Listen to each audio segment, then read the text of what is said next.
नमस्कार, स्वागत है आपका मेरे यानी कि डॉक्टर विनय बजरंगी के शो में। मैं आप सभी का स्वागत करता हूँ। 7 अक्टूबर सन 2024 नवरात्रि का 5वां दिन है। आज मैं इस दिन के महत्व पर चर्चा आपसे करूंगा। देवी स्कंद माता का यह दिन है। इनकी पूजा करने से हमको दिव्य ऊर्जा प्राप्त होती है, जो कि मातृ प्रेम और रक्षा के लिए जानी जाती है। इस पूरे एपिसोड में मैं देवी स्कंद माता का ज्योतिषीय से कनेक्शन, किस प्रकार से अनुष्ठान किए जाते हैं, क्या प्राचीन काल में अनुष्ठान करने की विधा थी, प्राचीन ज्ञान क्या है, क्या आपको इस दिन करना चाहिए, क्या नहीं करना चाहिए, इन सभी बातों पर चर्चा करूंगा। सबसे पहले शुरुआत में मैं आपको पूजा का समय बताता हूँ। ब्रह्म मुहूर्त में आदर्श समय माना जाता है सुबह 6:24 से 7:32। हो सकता है कि आपके लिए ये समय जो है वो उपयुक्त ना हो, तो जब अभिजीत मुहूर्त होगा तब जो है आप पूजा कर सकते हैं 12:06 से लेके 12:58 दोपहर तक। इस दिन देवी स्कंद माता का आवाहन किया जाता है, जो कि भगवान कार्तिकेय की माता है। और क्या देती हैं आपको ये आपको मातृत्व देती हैं, मातृ प्रेम देती हैं, पोषण देती हैं। और जिस प्रकार से माता रक्षा करती है अपने बच्चों की, उस प्रकार से ये आपके लिए उग्र रक्षक के रूप में माता का प्रेम देती है। आइए अब मैं आपको बताता हूं कि स्कंद माता का अनुष्ठान किस प्रकार से किया जाता है और किस प्रकार से उनकी पूजा की जाती है। यदि आप इनकी भक्ति करते हैं तो ज्ञान तो आपके पास बहुत आने वाला है, जैसे माँ देती है। और माँ हमेशा उनकी लालसा रहती है कि उनके बच्चों को समृद्धि मिले, खूब समृद्धशाली हो। माँ की पूजा शाही नीले रंग के वस्त्रों के साथ जो है वो की जाती है। यदि आपके पास नीला वस्त्र है तो इस दिन अवश्य पहनिएगा। और हाँ, यदि आपको नीले फूल मिल जाएं तो भी बहुत अच्छा जो है वो रहता है, क्योंकि वो अर्पित करने से लाभ मिलता है। आपको एक ऐसी ऊर्जा मिलेगी जिससे आपको लगेगा कि आप बहुत सुरक्षित हैं। माँ को अर्पण करने की भी विधा होती है। केले अर्पण किए जाते हैं, बनानास, इससे देवी माँ प्रसन्न होती हैं। घी के दीपक जलाए जाते हैं। और हाँ, अगर मिठाई की बात करें तो नारियल की मिठाई अर्पित की जाती है। इसको करने से आपको माँ का दिव्य आशीर्वाद प्राप्त होता है। एक ज्योतिषीय कनेक्शन भी है। 5वां नवरात्र जो है वो बुध ग्रह से जुड़ा हुआ है, जो कि बुद्धि और संचार का प्रतीक है। अब बुद्ध से क्या होता है? ज्ञान आता है, आप स्पष्ट हो जाते हैं, संचार कौशल हो जाते हैं, यानी कि आपका कम्युनिकेशन जो है वो बहुत अच्छा हो जाता है। यदि किसी ने ये कह रखा है कि आपकी कुंडलियों के अंदर परेशानियां हैं, बुद्ध से संबंधित समस्याएं हैं और वो संतुलित नहीं हो रही हैं, तो आपको यह पूजा अवश्य करनी चाहिए, क्योंकि माँ स्कंद माता आपकी कुंडली में अगर कोई नेगेटिव बुद्ध बैठा हुआ है तो उसको भी बहुत अच्छा कर सकती है। आइए मैं आपको एक छोटा सा पौराणिक संदर्भ बताता हूँ। स्कंद माता मातृ प्रेम और सुरक्षा की शक्ति का अवतार है। उन्होंने कार्तिकेय जी को पाला, मार्गदर्शन दिया और एक महान योद्धा बनाया। और भगवान कार्तिकेय, आप सब जानते हैं कि सब लड़ाइयों पर विजय पाते थे, क्योंकि उनकी आंतरिक शक्ति जो है वो विकसित थी। तो कहीं पर यदि आपको लगता हो कि भाई मेरी शक्ति थोड़ी सी कमजोर है, मैं लड़ भिड़ नहीं पाता हूँ, अपनी बात नहीं रख पाता हूँ, लड़ने की जरूरत नहीं है, लेकिन बात रखने की तो जरूरत है ना। यदि आप बात नहीं रख पाते हैं तो उसके लिए स्कंद माता का आवाहन आज के दिन जरूर कीजिएगा। इससे आपके अंदर एक अदम्य साहस आएगा, एक कॉन्फिडेंस आएगा आपके अंदर। आइए मैं आपको एक बात और बताता हूँ कि स्कंद माता ज्ञान और पोषण की ऊर्जा देती हैं आपको। जब आप पूजा करें तो ध्यान दीजिएगा कि आप स्कंद माता को भगवान कार्तिकेय के साथ ही कल्पना करें। और हाँ, जाप जरूर कीजिएगा, ओम देवी स्कंद माताय नमः।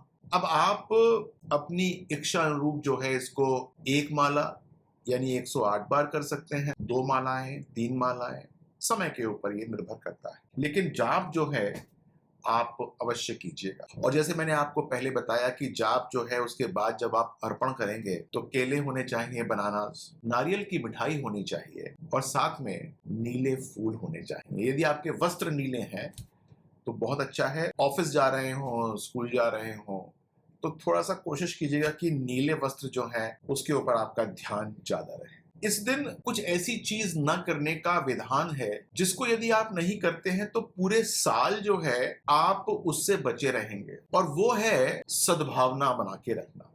खासतौर से अपने घर में हम जो हैं वो अपने माता पिता से या अपने बड़े बुजुर्गों से लड़ लेते हैं, क्योंकि वो आपको इतना प्रेम करते हैं कि वो आपकी इस उद्दंडता का कोई आपको तुरंत परिणाम नहीं देते हैं। और हम सोचते हैं कि हम बहुत समझदार हो गए हैं, हम उनसे बहस करते हैं, और इससे क्या होता है कि घर के अंदर एक सद्भाव का जो एक वातावरण होता है वो क्रिएट नहीं होता है। तो घर में सद्भाव बना के रखें, बहस से बचें।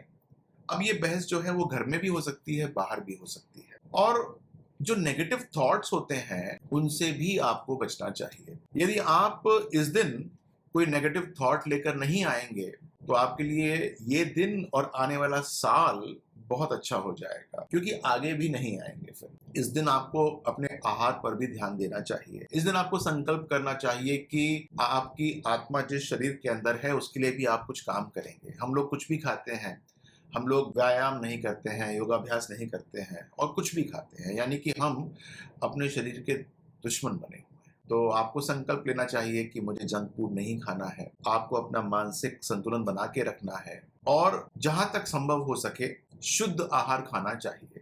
शुद्ध आहार की गारंटी कहाँ होती है? घर में होती है। कहीं बाहर जब आप खाते हैं तो वो शुद्ध आहार नहीं होता है। अभी हो सकता है कि आपको उसका आभास न हो रहा हो, लेकिन जैसे जैसे आप ये जंक फूड और बाहर का खाना लगातार खाते रहेंगे तो 5, 7, 8, 10 साल के अंदर आपको ये समझ में आ जाएगा कि आपने अपने साथ कितना खेला किया है, आपने अपने शरीर को कितना हल्का बना लिया है। अच्छा, आइए मैं आपको कुछ और बात बताता हूँ कि प्राचीन काल के अंदर माँ को देखभाल और पोषण का स्वरूप माना जाता था, जो कि दूध और फल की बहुतायत कर देती थी। तो इस दिन जो है ऋषि मुनियों को, संतों को स्कंद माता के भजन गाने के लिए बुलाया जाता था। ऋषि मुनि, संत इत्यादि स्कंद माता के भजन गाते थे, जिससे कि घर में, आस पड़ोस में दूध, फल, पौष्टिक आहार, इन सब के कमी नहीं रहती थी। अच्छा होगा कि आप जो है कुछ भजन खुद गाएं। आइए अब मैं बताता हूं आपको उपवास के प्रकार जो कि इस दिन आपको करने चाहिए और विकल्प क्या है आपके पास। आप जो है फल पर आधारित उपवास कर सकते हैं। ऊर्जा के लिए आप जो है आज केले का सेवन कर सकते हैं। एक ऐसा आप जो है वो उपवास कर सकते हैं जिसके अंदर दूध और नारियल की मिठाई सम्मिलित हो। ध्यान दीजिएगा कि ये सब शुद्ध होने चाहिए। और दूसरी बात ये है कि यदि आप कुछ फ्रूट्स खाते हैं या दूध और नारियल की मिठाइयाँ भी खाते हैं तो वो पूरे दिन न खाएं। कुछ एक समय बांध लें और उस समय ही उसका भक्षण करें। ये नहीं कि पूरे दिन आप मुंह झूठा करते रहें। सबसे अच्छा तो ये होगा कि शाम के वक्त पूजा करने के बाद, संध्या पूजा करने के बाद ही भोजन करना चाहिए। बहुत लोग जो होता है वो पूरे दिन ही नहीं खाते हैं, जल भी नहीं पीते। आपको उतनी दूर तक नहीं जाना, लेकिन फिर भी एक छोटा सा डेकोरम अपनी आत्मशक्ति के लिए बना के रखना चाहिए। स्कंद माता का संबंध जो है वो एलोवेरा के पौधे के साथ है। यदि संभव हो पाए तो आज जो है हो सके तो इस दिन आप जो है गमले में उसको स्थापित करें, आपके लिए बहुत शुभ होगा। मैंने आपको बताया कि माँ को जो है वो नीले फूल पसंद है। अगर अरेंजमेंट हो जाए तो बहुत अच्छी बात है, लेकिन यदि नहीं हो पाए तो आप उसको गुलाब के फूलों से भी रिप्लेस कर सकते हैं। अगरबत्ती जलाएं, ललाट पे जो है वो चंदन लगाएं, घर के अंदर स्कंद माता की फोटो अपने पूजा स्थान पे रखें और अपने आप को आप ऊर्जावान महसूस करें। निश्चित तौर से आपको बहुत अच्छा लाभ मिलेगा। देखिए, मैंने आपको आज 5वें दिन के नवरात्रे के महत्व पर काफी सारी जानकारी दी है। आपको मेरी कुछ बातें मान लेनी चाहिए, क्योंकि इससे घर के अंदर ही पॉजिटिविटी आएगी, आपके अंदर कॉन्फिडेंस आएगा और आप जो है वो ज्यादा संचार के अंदर अपनी बात को कम्युनिकेट कर पाएंगे। स्कंद माता की प्रेमपूर्ण और पोषणकारी ऊर्जा को आपको अपनाना चाहिए। यह आपके लिए बहुत लाभकारी रहेगा। यदि आप इस दिन पूजा और उपवास करते हैं तो बहुत लाभ के प्रार्थी बनते हैं। अंत में मैं आपसे इतना कहना चाहूंगा कि यदि आपने अब तक मेरा चैनल सब्सक्राइब नहीं किया तो कर लीजिएगा, लाइक कर लीजिएगा। कुछ बात अगर मैंने आपको बताई हो, आपको समझ में ना आई हो या आपको कुछ और बात पूछनी हो तो नीचे कमेंट बॉक्स पे आप पूछ सकते हैं। यदि आप घर के बड़े बुजुर्ग हैं तो सबको आशीर्वाद दें घर में। यदि आप छोटे हैं या बीच के हैं तो सारे बुजुर्गों से जो है आशीर्वाद लें। घर के अंदर संकल्प करें कि कम से कम घर के अंदर शांति बना के रखेंगे और ज्ञान जो है, समृद्धि है, इसकी आप जो है वो लोगों से लेंगे ताकि आप अपने आप को काफी इंटेलिजेंट बना के रखें। इन शब्दों के साथ अपना ध्यान रखिएगा। जय माता दी।